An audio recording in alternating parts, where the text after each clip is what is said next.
योगी सरकार ने आज अपना पहला पेपरलेस बजट पेश किया। यूपी सरकार का यह बजट कुल 5,50,270 करोड़ 78 लाख रुपए का है, जो अभी तक का सबसे बड़ा बजट है। अगले साल होने वाले विधानसभा चुनाव को ध्यान में रखकर पेश किए गए बजट में सरकार ने पूरी तरह से अपना खजाना खोल दिया है। इस बजट में किसानों को मुफ्त पानी, सस्ता लोन, कोरोना वैक्सीन के लिए राशि, प्रदेश में एक्सप्रेसवे और मेट्रो के जाल बिछाने का ऐलान किया गया है। उधर वित्त मंत्री ने पेपरलेस बजट को ऐतिहासिक बताया। उन्होंने कहा है कि इस बजट से सबको फायदा होगा, सबका साथ, सबका विश्वास और सबके विश्वास की बात उन्होंने कही है। योगी जी की सरकार में कई फैसले मान्यवर ऐतिहासिक हुए। यह एक ऐतिहासिक फैसला है और मैं समझता हूं कि सरकार ने कई इतिहास बनाए और यह भी अपने आप में इतिहास की श्रृंखला में एक कदम जुड़ेगा। तो आपको बता दें कि इसे सीधे सीधे उन्होंने कहा है कि यह सबके विकास का बजट है। वित्त मंत्री ने अयोध्या में निर्माणाधीन एयरपोर्ट का नाम मर्यादा पुरुषोत्तम श्री राम हवाई अड्डा करने की घोषणा की। इसके लिए 101 करोड़ रुपए की बजट व्यवस्था की गई है और प्रस्तावित किया गया है। विगत 3 वर्षों में उत्तर प्रदेश में ऑपरेशनल एयरपोर्ट्स की संख्या 4 से बढ़कर 7 हो गई है। जनपद अयोध्या में निर्माणाधीन एयरपोर्ट का नाम मर्यादा पुरुषोत्तम श्री राम हवाई अड्डा अयोध्या।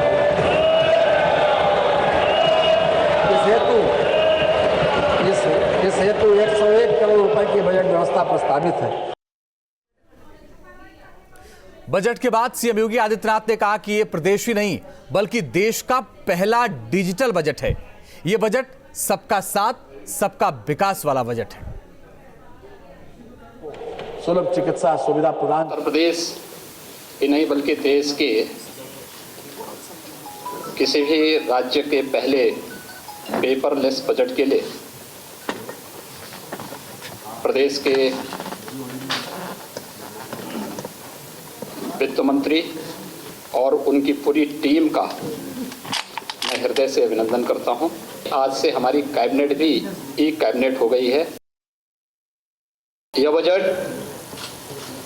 सबका साथ, सबका विकास तथा सबके विश्वास की उत्कृष्ट लोकतांत्रिक भावना से परिपूर्ण प्रदेश के तीव्र धारणीय एवं सर्वसमावेशी विकास के लिए मील का पत्थर साबित होगा। और इसी पर बात करने के लिए अलग अलग शहरों से हमारे सहयोगी जुड़ रहे हैं। इस वक्त हमारे साथ हिमांशु शर्मा जुड़ रहे हैं गाजियाबाद से। वो किसानों के साथ हैं क्योंकि सरकार ने कहा किसानों के लिए हम लगातार बजट में प्रावधान कर रहे हैं, उन्होंने ऐलान किया। सुशांत मुखर्जी मेरे साथ जुड़ गए हैं जो कि वाराणसी से जुड़े हुए हैं। पहला सवाल हिमांशु आपसे कि सरकार ये कह रही है कि हमने किसानों के लिए इस बजट में प्रावधान किया है, किसानों को बड़ी सुविधा देने की बात हुई है, किसान क्या मानते हैं? और बिल्कुल देखिए, गाजीपुर बॉर्डर पर किसान लगातार आंदोलन कर रहे हैं। 3 महीने से किसान यहां पर बैठे हुए हैं अपनी मांगों को लेकर। ऐसे में यूपी सरकार ने जो बजट पेश किया है, खासतौर पर अब तक का सबसे बड़ा बजट जिसमें किसानों को ध्यान में रखा गया है, उस पर किसानों की क्या राय है, किसानों से ही जान लेते हैं। ये जो बजट आज पेश किया गया है, इसको किस तरह से देख रहे हैं? पानी मुफ्त की बात कही गई है, इसके साथ ही ऋण सस्ता करने की बात की गई है। क्या समझते हैं इस बजट को, आप किस तरह से देखते हैं? नहीं, ऋण सस्ता मतलब किसान को कर्जदार तो बनाएंगे, निश्चित सी बात है ना। ऋण सस्ते का मतलब तो यही हो गया ना, ऋण सस्ता करेंगे, किसान को और कर्जदार बनाने की बात है ना। और रही पानी, क्या बिजली के जो 12 के बिल हैं उनको माफ़ कर देगी सरकार? क्या उन पर पैसा नहीं लेगी? क्या कैसे पानी फ्री होएगा किसान? बजट आपको अच्छा नहीं लग रहा है आपकी बातों से, आपका क्या कहना है? देखिए, जो आज के बजट की बता रहा कि हमने 5 लाख करोड़ और 27,000 रुपया खर्च दिखा रहे हैं, उसमें जो है ये सब जो है दिखावटी है। और हमने कह रहे हैं वो पानी फ्री करेंगे, वो करें, उसने हमने व्यवस्था करी है 600। किसानों के लिए इतना कुछ कर दिया, उसके बाद भी किसान खुश क्यों नहीं है? ये समझ में नहीं आ रहा है बात। इसको किस तरह से आप देखते हैं? भाई, किसानों के लिए सरकार ने इतनी सौगातें दी हैं तो आप सौगात नहीं समझ रहे हैं, उसको आप कह रहे हैं कि नहीं भाई इतना कुछ सही नहीं है। देखो, बिल में नया कुछ नहीं है। जो ये पानी की बात कर रहे हो, नहरों का पानी पहले से फ्री है, अगले सरकार के टाइम से फ्री चल रहा। दूसरी बात है कि अभी आपने बताया कि ऋण की मात्रा उन्होंने बढ़ा दी कि कम सस्ते ब्याज पर ऋण बढ़ा देंगे।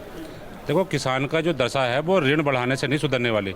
हमें जो हमारी फसल है, हमारी फसल अपने दामों पे बिक नहीं रही, तो उसमें हमें सब्सिडी वहाँ से दिलानी चाहिए जहाँ किसान को ज़रूरत है। सब्सिडी दिलानी चाहिए। युवा किसान भी हमारे साथ है, युवाओं का भी खासा ध्यान रखा गया है। तो आप किस तरह से देखते हैं इस बजट को? बजट तो ये झूठ का शिगुफा, बिल्कुल झूठ का पिटारा है। नुके भाई ऋण देंगे किसानों को, ऋण क्यों दे रहे हो? किसानों की फसल का ही दे दो, ये ऋण की तो किसान को जरूरत ही नहीं, फसल का ही दे दो। सरकार ने बताया अपने बजट में कि पहले से ज्यादा गन्ने का भुगतान किया गया है और इस बार बजट में और भी ज्यादा भुगतान के लिए राशि बढ़ा दी गई है। पहले से ज्यादा बजट भुगतान कर दिया, फिर भुगतान क्यों नहीं हो रहा? भुगतान क्यों नहीं हुआ गन्ने का भुगतान? 1.5 लाख रुपए रुक रहे, अब भी दिलवा दो, आप ही दिलवा दो कहीं से। कहाँ हो रहा? भुगतान हो ही नहीं रहा। जी आप किस तरह से देखते हैं बजट को? ये क्या 2022 का जो चुनाव रहा है उसको ध्यान में रखते हुए बजट पेश किया गया है या फिर वाकई किसानों के हित में है? किसानों के हित में ना आ जाइए तन भी। चलिए हिमांशु, हम लौट रहे हैं आपके पास। हमारे साथ और भी हमारे अलग अलग शहरों से सहयोगी जुड़ गए हैं। मेरे साथ आगरा से विनीत दुबे भी जुड़ गए हैं और साथ ही कानपुर से मेरे साथ अमित सिंह जुड़ेंगे और लखनऊ से मेरे सहयोगी अविनाश भी जुड़ गए, उनके पास भी जाएंगे। लेकिन सुशांत, आपसे सवाल। वाराणसी, उम्मीदें थी वाराणसी को इस बजट से, लेकिन इस बजट में जो उम्मीदें थी संभवतः उसको पूरा किया गया, क्योंकि वाराणसी के लिए भी तमाम योजनाएं सरकार लेकर के आ रही है इस बजट में। देखिए, जाहिर सी बात है, विधानसभा चुनाव आने वाले हैं और उम्मीदों का बजट था, ये पहले से ही कह दिया गया था। और पर्यटन नगरी वाराणसी मानी जाती है और पर्यटन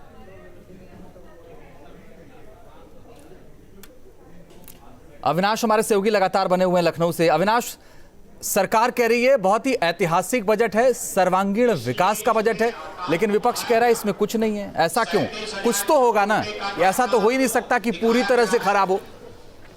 4.18% जो हमारा देखिए, पहली बात अंजीत ये है कि अगर हम 2017 से लेकर अब तक की बात करें तो साल दर साल सरकार का बजट बढ़ा है। जब 2017 में सरकार सत्ता में आई थी तब तकरीबन 4.25 लाख करोड़ का बजट सरकार ने पेश किया था, जो अब बढ़कर तकरीबन 5.5 लाख करोड़ हो गया है। तो निश्चित तौर पर देखिए, हालांकि विपक्ष और अगर सत्ता पक्ष के बीच की बातचीत की बात करें तो चूंकि वो राजनीति है, लेकिन अगर हम योजनाओं की बात करें तो देखिए इसमें जो इस बार का बजट जारी किया गया है सरकार की तरफ से, तकरीबन 27,000 करोड़ का जो आवंटन है वो नई योजनाओं के लिए है, जो आने वाले समय में जमीन पर दिखाई देने वाली हैं। जहां तक सवाल पूरे बजट का है तो देखिए, चूंकि मुख्यमंत्री ने भी आज साफ किया कि जो पहला बजट था सरकार का वो किसानों को लेकर था, बाद में महिलाओं को लेकर, जो बाद का बजट था युवाओं को लेकर और इंफ्रास्ट्रक्चर को लेकर और निवेश को लेकर वो बजट पेश किया गया था। लेकिन इस बार जो सरकार ने बजट पेश किया है, सरकार की कोशिश है कि सभी चीजों को समाहित करते हुए, जिसमें अगर हम बात करें किसानों की बात करें, युवाओं की बात करें, शिक्षा की बात करें या फिर निवेश की बात करें, तो इन सभी चीजों को समाहित करने की कोशिश की गई है, सरकार का ऐसा दावा है। और सबसे प्रमुख बात यह भी है कि धार्मिक पर्यटन को किस तरीके से पूरे प्रदेश में सरकार बढ़ा सकती है, उसको लेकर भी इस बजट में प्रावधान किया गया है। चूंकि बजट पेश होने के बाद जब मुख्यमंत्री ने प्रेस कॉन्फ्रेंस की तब भी उन्होंने कहा कि उत्तर प्रदेश में जो धार्मिक पर्यटन है उसकी बहुत बड़ी संभावना है, उसकी अपार संभावनाएं हैं और इसको और ज्यादा बेहतर सरकार कैसे कर सकती है, इस दिशा में सरकार काम कर रही है। देखिए, जहां तक सवाल यूपी के प्रमुख धार्मिक पर्यटन स्थलों का है तो चूंकि अयोध्या इस वक्त सरकार की सबसे बड़ी प्राथमिकता है, पहले से ही वहां पर सैकड़ों करोड़ रुपए की योजनाएं चल रही है, लेकिन आज के बजट में भी अगर हम बात करें तो अयोध्या को काफी कुछ मिला है। तकरीबन 300 करोड़ रुपए सिर्फ उन सड़कों पर खर्च किया जाएगा जो कि प्रदेश के अलग अलग हिस्सों को अयोध्या से जोड़ती है। साथ ही में 100 करोड़ से ज्यादा जो पर्यटन विकास की योजनाएं हैं वो अयोध्या में उस योजना के तहत खर्च की जाएंगी। जो तमाम वहां पर कुंड हैं उनका निर्माण किया जाएगा। बनारस को भी इस बजट में काफी कुछ दिया गया है। विंध्याचल की बात करें, नैमिषारण्य की बात करें, तो इन तमाम चीजों को लेकर चूंकि धार्मिक पर्यटन को किस तरीके से सरकार बढ़ा सकती है, तो इस लिहाज से कह सकते हैं कि इस बजट में काफी कुछ देखने को मिला है। जहां तक सवाल विपक्ष का है तो चूंकि विपक्ष ने इस बजट को कहा है कि ये सिर्फ धोखा है और पहले के बजट की तरह है। सरकार ने विपक्ष ने ये भी कहा कि सरकार ने सिर्फ झूठ बोला और जो बजट दिया गया वो बजट जमीन पर दिखाई नहीं दिया। इस बार विपक्ष के ये भी आरोप है कि केंद्र सरकार के पास राज्य सरकार ने जो प्रस्ताव भेजा था बजट को लेकर, पैसे धन के आवंटन को लेकर, उसमें भी केंद्र ने कमी कर दी है। तो ये तमाम तरह के आरोप विपक्ष की तरफ से लगाए गए। लेकिन देखिए, एक बात तो सच है कि साल दर साल यूपी का बजट बढ़ रहा है और ये कहीं ना कहीं जमीन पर अगर उतरेगा तो साफ साफ दिखेगा कि एक विकास के रूप में वो बजट दिखेगा। सुशांत, आपकी आवाज में दिक्कत आ गई थी इसलिए आपको बीच में रोकना पड़ा था, अब आप अपनी बात पूरी कर लीजिए। देखिए, हमारे साथ कुछ लोग हैं, उनसे सीधे बात करते हैं। व्यापारी भी हैं, पर्यटन से जुड़े लोग भी हैं, क्योंकि पर्यटन की नगरी है वाराणसी और 100 करोड़ रुपए का इन्वेस्टमेंट हुआ है सीधे सीधे इस बजट में वाराणसी को।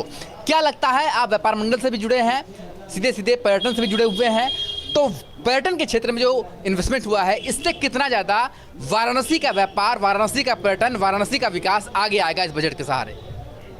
जहाँ तक काशी की बात है, काशी में पहले ही पैसे की गंगा बह रही है और इन्होंने 100 करोड़ दे के अच्छा किया है। उससे यहाँ का व्यापार बढ़ेगा, लोग बाहर से आएंगे जाएंगे। पर जो कुटीर उद्यमियों को और मध्यम क्लास के लोगों को जिन चीज़ों की ज़रूरत थी वो इन्होंने नहीं दिया। बिजली के बिल में जो छूट चाहिए थी या उनको उद्योग चलाने के लिए, दुकान चलाने के लिए बिना ब्याज के ऋण चाहिए था, ये सब चीज़ें इन्होंने इस प्रावधान नहीं किया, जिसकी वजह से कोरोना काल में जितने भी लोग प्रताड़ित हैं आज भी वो प्रताड़ित रह जाएंगे। मतलब कुछ छूट और चाहिए थी जो नहीं मिला। आप बताइए, सीधे सीधे आप पर्यटन से जुड़े हुए हैं, पर्यटन के क्षेत्र में इतना बड़ा इन्वेस्टमेंट हुआ है, जाहिर सी बात है कोरोना काल में पर्यटन को बहुत बड़ा नुकसान हुआ है, इससे कहीं ना कहीं क्षतिपूर्ति होगी। देखिए, पहले तो मैं आपको करेक्ट कर दूं, इन्वेस्टमेंट नहीं हुई है। उन्होंने 100 करोड़ का एक प्रोग्राम जो उन्होंने ये दिया है कि 100 करोड़ का इन्वेस्टमेंट होगा, सरकार 100 करोड़ के बजट में एक तरीके से आप लोगों को मदद करेगी, तो इससे जाहिर सी बात है कोरोना काल में जो आपकी क्षति हुई है वो क्षतिपूर्ति तो होगी। नहीं, इसी में जो देखिए असली पेच इसी में छिपा हुआ कि उन्होंने अभी तक ये क्लियर नहीं किया कि वो 100 करोड़ का बजट कैसे अप्लाई होगा और किस तरह से उसको लागू किया जाएगा। पूर्व में भी ऐसे वरना कॉरिडोर की जो अपनी परियोजना चल रही थी, आज वो ठंडे बस्ते में है, उस पर जो इन्वेस्टमेंट हुई है वो आज उसका कोई सिर पैर नहीं है। इसी तरह से ये 100 करोड़ का भी प्रोजेक्ट ऐसे किसी परियोजना में लगा दिया जाए जिसका बनारस को साथ ही ना मिले तो उसका क्या फायदा हुआ? ये तो आप नेगेटिव बात कर रहे हैं, पर यह भी तो हो सकता है कि कहीं ना कहीं से जो इन्वेस्टमेंट की बात सरकार कर रही है उससे जो लॉस हुआ है कोरोना काल में वो क्षतिपूर्ति कहीं ना कहीं बहुत हद तक हो सकती है। देखिए, अभी सरकार के द्वारा प्रदत्त जो सुविधाएं इस बार बजट में आया है, ये सरकार का 5वां और अंतिम बजट है इस सत्र का, लेकिन सरकार ने व्यापारियों के बारे में कुछ भी नहीं सोचा। उन्होंने 100 करोड़ का ऐलान तो कर दिया, लेकिन वो किस मद में खर्च करेंगे, कहाँ पे खर्च करेंगे? चलिए सुशांत, हम लौट रहे हैं आपके पास और आगे भी बात करेंगे। आगरा का रुख कर लेते हैं, विनीत दुबे हमारे साथ जुड़ गए हैं। आगरा पर्यटन के हिसाब से और उद्योग के हिसाब से भी है, और साथ ही हमारे साथ अमित सिंह भी जुड़ गए हैं कानपुर, उनके पास भी जाएंगे। विनीत, आप बताइए, आगरा में बजट को लोग कैसे देख रहे हैं?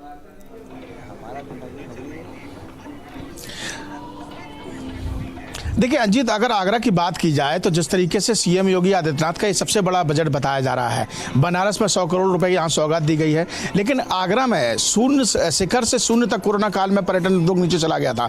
उम्मीद बहुत कुछ थी, बहुत कुछ राहत की उम्मीद थी, लेकिन आगरा के पर्यटन उद्यमी हैं, हमारे साथ तमाम लोग मौजूद हैं, पर्यटन से भी जुड़े हैं, होटल से भी जुड़े हैं, ट्रेवल से भी जुड़े हैं, पर्यटन दूर दराज से पर्यटक आते हैं, इन सभी से एक बार बातचीत कर लेते हैं। संक्षेप में आप बताइए सर कि क्या उम्मीदें थी और कितना खरा उतरा बजट? देखिए, उत्तर प्रदेश सरकार के सबसे बड़े बजट में आगरा के पर्यटन उद्योग की उपेक्षा करके और उसे कोई राहत न देके आगरा की बेरोजगारी दूर करने का सबसे बड़ा मौका सरकार ने, मुझे लगता है, गंवा दिया है, और ऐसा मौका सरकार को फिर नहीं मिलता। पर्यटन उद्योग गर्त में चला गया था, शून्य पर आ गया था, और उसको केंद्र सरकार ने तो अभी तक कोई राहत दी नहीं। पर्यटन उद्योग को राहत देने का उत्तर प्रदेश सरकार के पास आगरा के उद्योग के लिए खासतौर पर बेहतर मौका था, जिसे उन्होंने गंवा दिया और आगरा की जनता को निराश किया। सर, आपसे जानेंगे कि तमाम ऐसी योजनाएं जो रुकी हुई हैं, क्या लगता था आपको इस बजट में वो पूरी हो सकती है? सर, पर्यटन का नाम लिया तो हिंदुस्तान में आगरा पर्यटन की राजधानी कहा जाता है। गवर्नमेंट के कई ऐसे प्रोजेक्ट थे जिसकी उम्मीद थी कि जैसे आगरा के अंदर लास्ट ईयर उन्होंने शिवाजी म्यूजियम का घोषणा की थी, लेकिन उसके लिए इस साल कोई फंड घोषित नहीं किया है। इसी तरह आप देखें तो दुनिया के किसी भी देश में जाएं, पर्यटन वहाँ की नदियों के आसपास डेवलप होता है। उम्मीद थी आगरा में पर्यटन के लिए रिवर फ्रंट गार्डन घोषित करेंगे, लेकिन उसकी भी कोई घोषणा नहीं हुई, तो बड़ी निराश हुई। आप होटल व्यवसाय से जुड़े हुए हैं, आपको क्या लगता है दूर दराज से मेहमान यहाँ पहुँचते हैं, क्या उम्मीदें थी? मेट्रो जरूर शुरू हुई है, ये बात ठीक है। मेट्रो तो शुरू हुई है, metro is a good thing, but Agra सिर्फ यूपी में, इंडिया में नहीं, आगरा ग्लोबली में ग्लोबल ताजमहल की वजह से इज़ वेरी पॉपुलर, और आगरा के लिए it should be a priority for government for tourism, but unfortunately हुआ नहीं ऐसा, और उम्मीद तो थी that Agra should get popularity. उम्मीद के भरोसे पे ही यहाँ पर काम हो रहा है, और आपको भी इस बार उम्मीद थी कि बजट आएगा कुछ अच्छा रहेगा। देखिए, 5,50,000 करोड़ का जो हम बजट की बात कर रहे हैं आज की डेट में, मैं जानना चाहता हूँ आगरा को कितना बजट मिला है? तो आगरा जब नाम फीचर ही नहीं कर रहा तो उससे बड़ा डिसअपॉइंटमेंट होता है।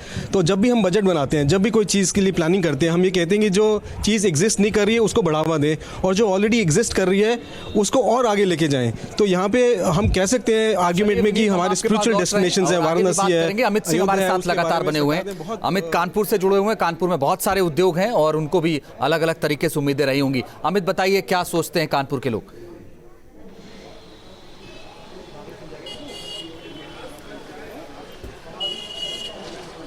देखिए अंजीत, कानपुर की बात करें तो एक औद्योगिक शहर है। यहाँ पर उद्योग धंधे फल फूल रहे हैं और जिस तरह लगातार योगी सरकार का ये 5वां बजट था, उसके बाद यहाँ पर लोगों की मिलीजुली प्रतिक्रिया है। हमारे साथ नौकरी पेशा लोग हैं, बिजनेसमैन हैं और साथ में गांव से जुड़े भी लोग हैं। हम उनसे सीधे बात करते हैं।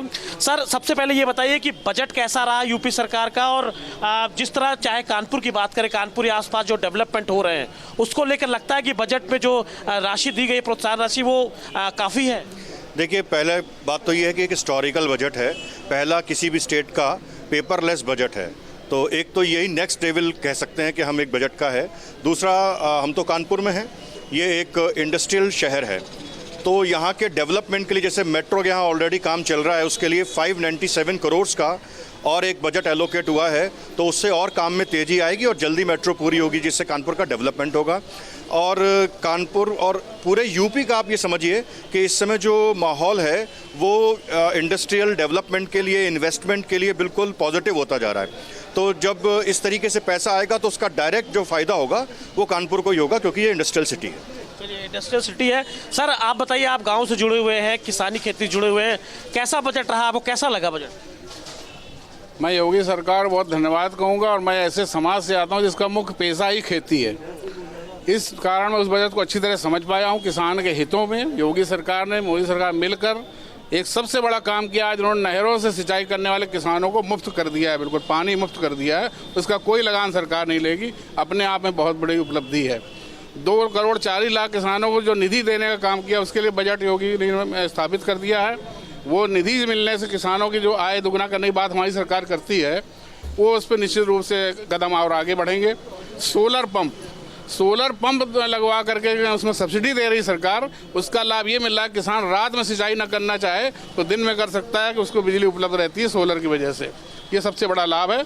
और कई करोड़ का प्रावधान किया सरकार ने किसानों की आय बढ़ाने के लिए, हर प्रकार से, हर क्षेत्र। किसानों के हित में बजट है। लेकिन अंजीत, यहाँ पर एक बात समझने वाली बात है कि अगर आप कानपुर की बात करें तो इससे जुड़े बुंदेलखंड क्षेत्र की बात ना करें तो ये बात बेईमानी सी साबित होगी, क्योंकि जिस तरह बुंदेलखंड एक्सप्रेसवे बन रहा है, डिफेंस कॉरिडोर बन रहा है, आज ही के बजट में 1492 करोड़ का ऐलान किया गया है बुंदेलखंड एक्सप्रेसवे के लिए। तो एक जो निवेश का नया रास्ता बढ़ रहा है, क्योंकि बहुत से कोरोना काल में ऐसे श्रमिक थे जो वापस लौटे हैं। हमारे साथ एक शख्स है जो बुंदेलखंड से जुड़े हुए हैं। सर, जो बुंदेलखंड को जिस तरह सौगातें मिल रही हैं, लगता है कि जो क्षेत्र एक पिछड़ा था, वो दिन ब दिन जिस तरह सरकार उसको मदद प्रोत्साहन दे रही है, आगे चल के इस क्षेत्र का विकास होगा?